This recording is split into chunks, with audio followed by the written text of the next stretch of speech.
Okay. So let's get into the automation because that is so important. Without the automation, I mean, your system, your foundation, it's broken. So how did you get the automation so solid? So that's where the funnel kind of comes into play.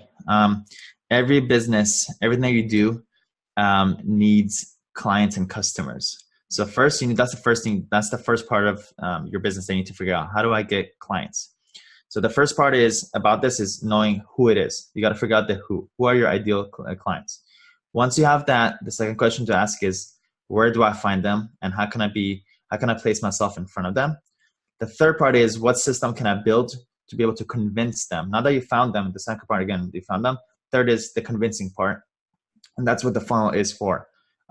Figuring out how you can convince those people that have found you to buy your service or buy your product. So really, it's sit down and kind of plan this out and brainstorm this for yourself. Those 1, 2, 3.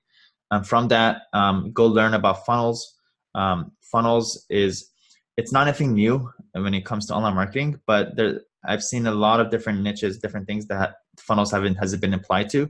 So if you understand these funnels concept and go apply it to your field, it's a breakthrough, and it makes a big difference in kind of start doing big numbers, 6 figures and 7 figures.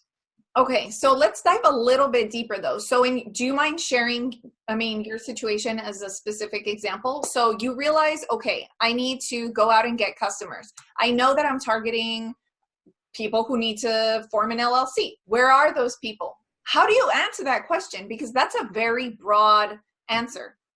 So when it comes to online marketing and online stuff, there's literally a million ways to succeed. But the way to kind of figure out exactly how to succeed is you got to go figure out the 80-20, the top 20% of tasks you could do, or top 20 places where you could be, to be able to get 80% of your results. If your audience doesn't know, look up the Pareto principle. It's very powerful, and just try to apply it. The 80-20 when it comes to online marketing and getting traffic and being in front of your ideal clients is 2 places only. It's Google and Facebook. Okay. Google usually will be a better choice than Facebook, usually for most people, because Google has intent behind it. It's an intent-based search. When somebody needs something, they go search for it.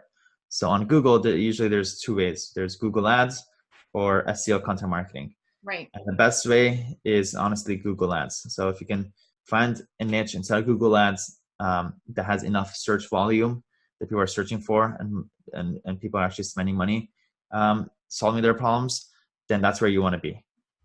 If you have more time on your hands, then you can do SEO and content marketing. And then on Facebook, it's not intent. People are not searching for something, but it's based on, you're targeting them based on who they are.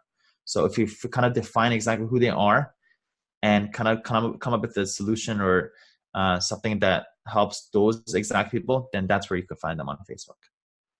Awesome. Okay. So you thought about who your ideal customer is. You asked yourself, where are they? You told yourself, I'm going to use Google Ads and Facebook ads to try to reach them. Now what about creating the ad? Some people just want to slap any sort of text on there, like, hey, I'm a business lawyer. I can do your LLC. Here's my phone number. So here it is. I could summarize this problem down to this. People are going in for the ask way too early. So the first part of the funnel is to provide value. You need to, instead of asking and talking about yourself, again, that's also another issue that I see. Don't talk about yourself and don't talk about what you do. Your whole intent should be, well, how can I put out value that will help people? How can I help people? Do it based on that kind of mindset. If you do that, then that opens up doors to people entering your funnel.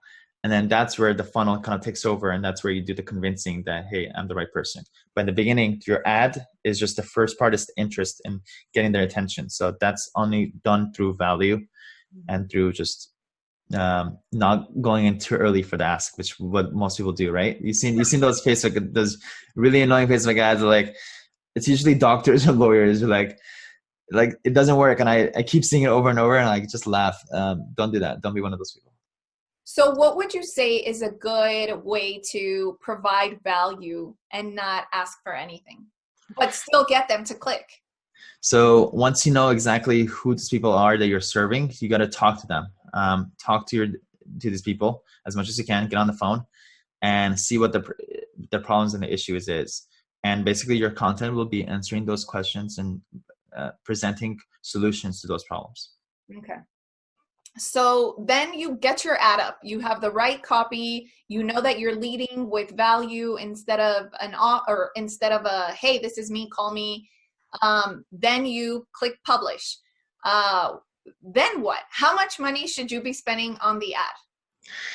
It's not, there's no answer to that. I would say you start off at something. It's however much it is. And you always want to do two things at once. You don't want to just put it up and be like, what's the result? No, take two ideas, take two different messages, two different offers, two different value things, and put it up against each other. A lot of people, it's actually, right, I just realized this, a lot of people just do one, like, it didn't work, stop.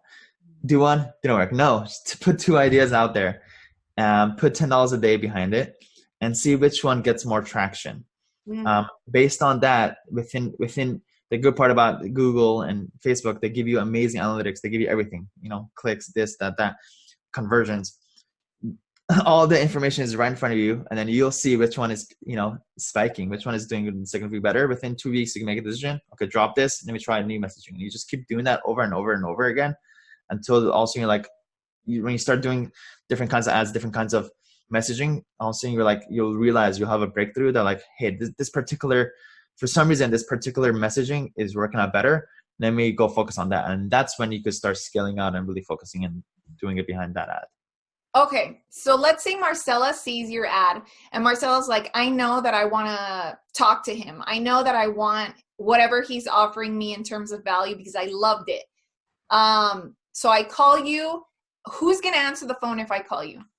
So before that, that's where the funnel, I really have to get into the funnel. So now you have the ad. But where do you send them to? You have to send them to a landing page or somewhere where you capture the contact information. That's like rule number one of the most fundamental rules of a funnel. You have to get their email address first, at least. Why? Because most people that come to you, they leave. So you want to make sure to get that first, no matter what, that you be able to stay in contact with them later down the line. By the way, when you just have their email address, that doesn't just mean you could just send them emails. It also means you could retarget them, all this other stuff. So a lot of people, whenever I say emails, it's like, well, I don't check my emails. I'm like, I don't care. I now have your email. I could retarget you. Right. So just make sure to send them to a landing page. And then from that point on, depending on whatever it is, because I could explain this in different kinds of niches and different businesses, usually you either want to send them to call you, to do a booking with you, or you want to send them to a sales page. So whatever that is, just make sure to do that behind when you get their email address. Okay, so we capture their information, their name, their email, their phone number. They click send. And now what? You, on your end, you've collected this information. And so are you initiating contact with them then after that? No, that's where the automation comes into play. So now that you got the email address, you have a nurturing email series, basically automated emails that you send that are automatically get sent.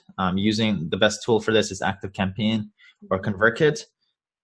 Automated emails to send them to either your booking page or telling them to book a call with you or to your sales page. Yeah, that's pretty much it. Okay, so then it sends a series of emails, and at which number email are you offering your service? Usually you want to be clear with your call to action in every part of your funnel. So don't be afraid to say in your first email, hey, book a call. You don't want to not do that. So yeah, I would say even from email one, you don't just make it the point of the first email, but at least you leave the door open for the people who do want to take action right away to do book a call. So don't overthink it. Just write your emails. I think a lot of people kind of get stuck up on writing emails. How do I write it? Do I hire a copywriter? Advice I would tell you, do not hire a copywriter. I know a lot of copywriters are going to hate me for it. And the reason is, and I'm only saying this from experience because I've hired copywriters for literally thousands of dollars, for $20 an hour, different things. What I've learned is when it comes to your business, nobody knows your business better than you. And it just doesn't seem authentic So just write your own emails. Just write an email the same way you write an email to your friend. Just pretend that you're writing an email to your friend and you're explaining your service and how you can help them. Write it the same way. Just write it yourself. Very nonchalant, informal, personal, sharing your story. Yeah, that's the secret sauce. Honestly, that's awesome. Okay.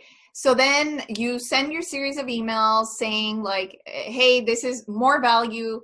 Call me if you want. More value, call me if you want. More value, call me if you want. On the fourth one, here's more value, but here's where you can book my service. And then you say, okay, call me if you want. And more of the emphasis on the call me. So how many of these leads should be converting? A typical conversion rate, what do you think it is, Marcella? Do you know what it is? Like 2 or 3%. Exactly, 2 or 3%.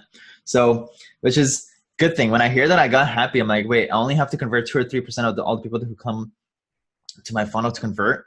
That makes it much easier. So I don't worry too much about most people who don't take action, who don't have money and don't do, for all the reasons that people have.